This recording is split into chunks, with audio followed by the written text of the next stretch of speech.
Hey everybody. For this discussion board question, we're looking at China, and we're looking really at something China did really well, and that was to create a centralized government very early on as it was developing into one of the greatest civilizations in the world.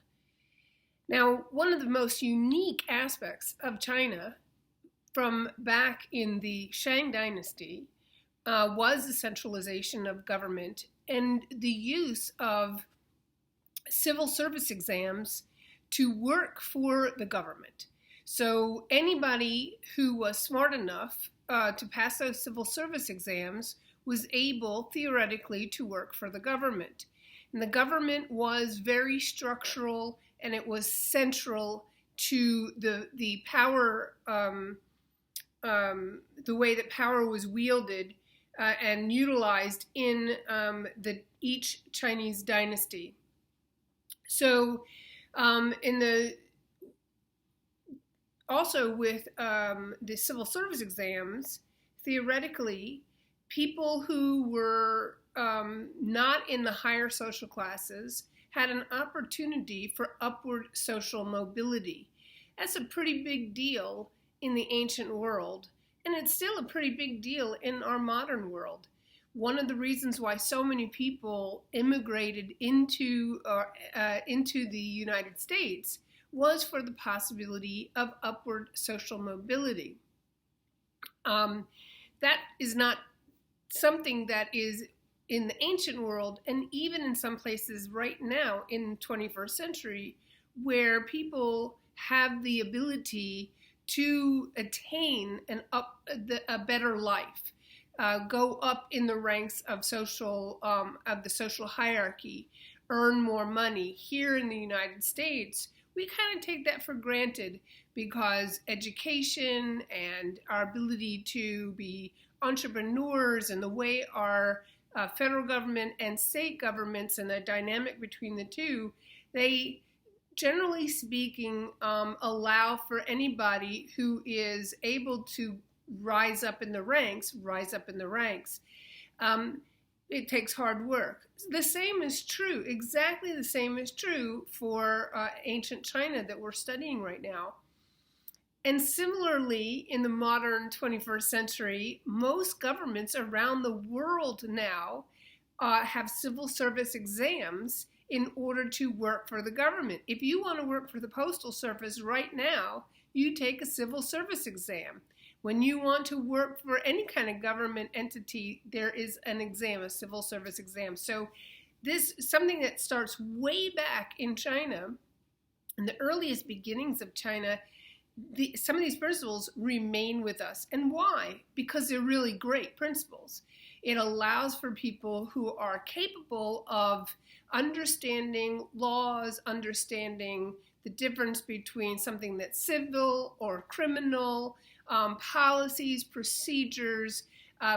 Those are the folks who, if they have an aptitude for that, should be allowed to perform in that role. As they age and as they become more educated, they should be able to have an opportunity to work with those strengths. And so that's what China did, and it's a really big deal because nobody else in the world really was doing that. Now, with that said, if you're looking back at the Shang Dynasty and you see the beginnings and the origins of a very solid central governance, and you see that it was so organized and so structured to actually have things in place, processes in place to bring new people on board via something like the civil service exam, that tells you that they needed people to work for this centralized government. Now, as dynasties, and we've kind of talked about this if we were on WebEx's, dynasties rise and fall. It's cyclical. You have a dynasty rise and a dynasty fall, and up comes a new dynasty. But if you notice, with every single dynasty in China, it is led by an emperor. It is the government remains solid and strong and very, very centralized. So throughout the entire lands, as each dynastic cycle moves forward, it doesn't really matter how large of a region it's covering, each new dynasty is covering. What is important is the development and the continued growth of processes, policies that come from the center up and then go out to the people. Center up and go out to the people. Now, why is that important in our modern world? Well, it's important because we live right now in the 21st century in a very interesting time where we see the beginnings of something called nationalistic movements. Now, nationalism has developed, it's morphed, that word has kind of morphed over the last 30 years, 40 years, and it has turned into something that is like, yay, our nation, to a very insular, a very in idea and concepts that maintain the insulation of the country. It's really focusing on building up the country from within, irrespective of anybody else around. That kind of nationalism leads to a far more centralized governance with one leader, and thus very easily becoming a dictatorship, what we would call a dictatorship. Some people would call a monarchy. It all just depends on where you are in the world. In the 21st century, we utilize the terminology of a dictatorship.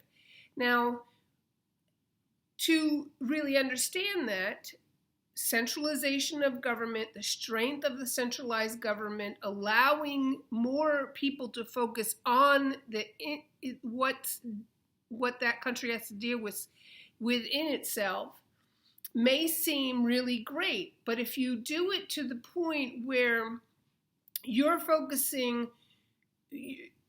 more on what you need, and you don't really take in the world at large and bring all the ideas and the concepts, the trade, the interwoven economics, if you don't take that into consideration to a degree that it becomes incorporated with your society, then you become isolated, and that nationalism isolates you and everyone within your country. We've been experiencing it, and other countries with Great Britain and Brexit has experienced this nationalism that wants to isolate their country from the European Union. There's pros and cons to all of this, but it is important really to see the world right now where we are and understand why some countries might have an easier time accepting a dictatorship and not what we would call democracy or some kind of governments like we have, or parts of Europe have, where they're social democracies. We have a hard time kind of seeing why does somebody want to live under a dictatorship. But we have to look beyond the 21st century into the past. And when it comes to China, we can see why it is easy for China and Xi Jinping, the current president of China, to become president for life, which is what he became several years ago. It moved away from a model of where people would vote openly to really where Xi Jinping, the current president, became elected as president for life. Well, in other words, it's really a dictatorship. But you don't see the Chinese people rising up.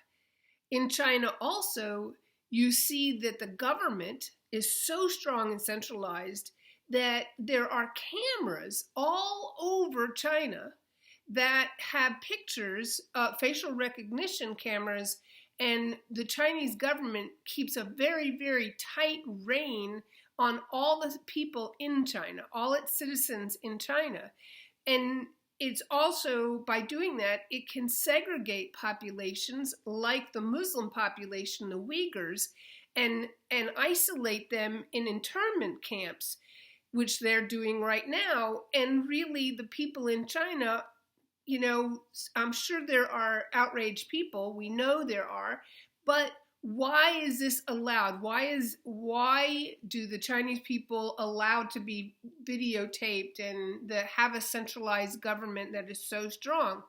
Well, they have a history of that happening. Their history is a centralized government. It was either a centralized government under the dynastic cycle, or the last dynasty, which really ended in the early 1900s, so only 100 years ago, roughly, a little over 100 years ago, went to a communistic system. With Chiang Kai-shek and Mao Zedong, it went to it moved from one to another. Now, communism, just so you understand, is an economic, it's a system based in economics, which is different from other kinds of dictatorships. And when it's to be in a communist regime has financial underpinnings, economic underpinnings in that system. That is not necessarily the case for the pre-dynastic cycles. So, but with that said, under communism, it has a very centralized governance. So to go from a dynastic cycle with a very centralized governance, an emperor, to a communistic governance, which is a centralized dictator, to a short period of time where China opens up and appears to have beginnings of democratic style governance, it doesn't last long, and it folds right back into like a dynastic cycle where this centralized governance allows someone like Xi Jinping, the current president, to become president for life. Another word for an emperor or dictator. So with that in mind, look around the world right now and see what is happening with Turkey. What is happening in Russia? You have dictatorships and Putin in Russia, Erdogan in Turkey.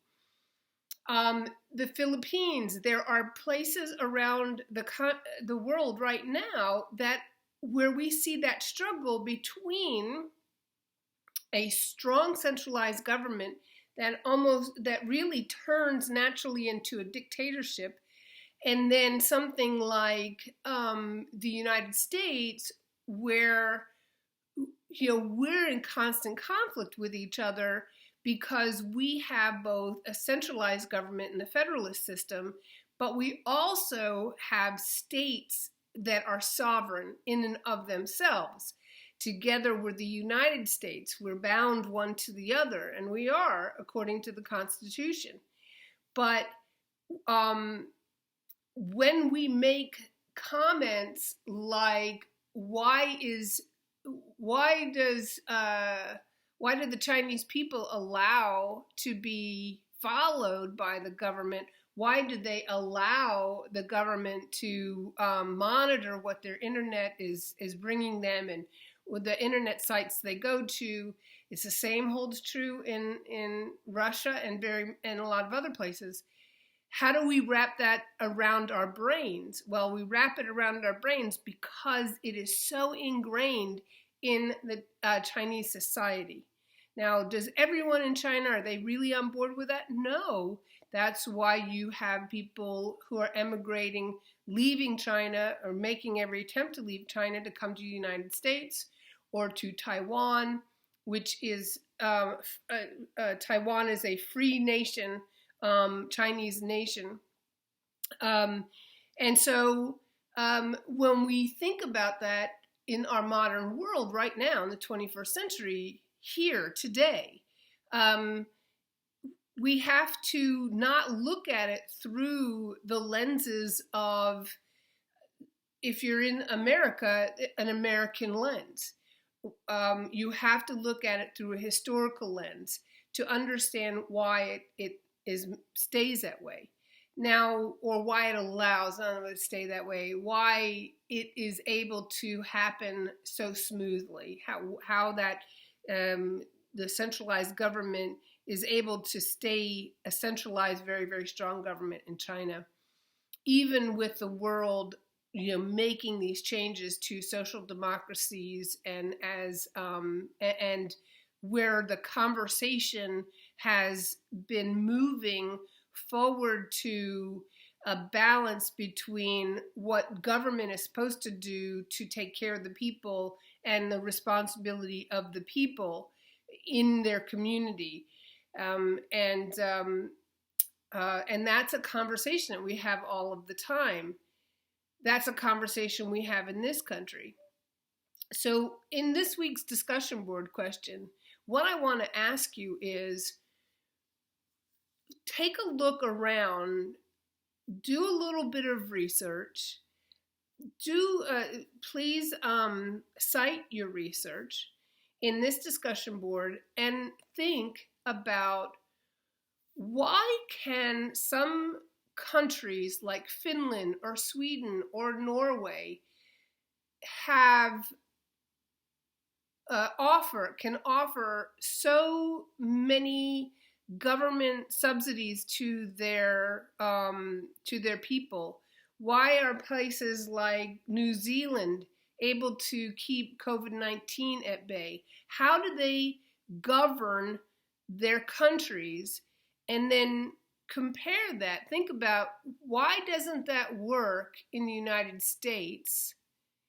And does it have anything to do with the centralization of government, and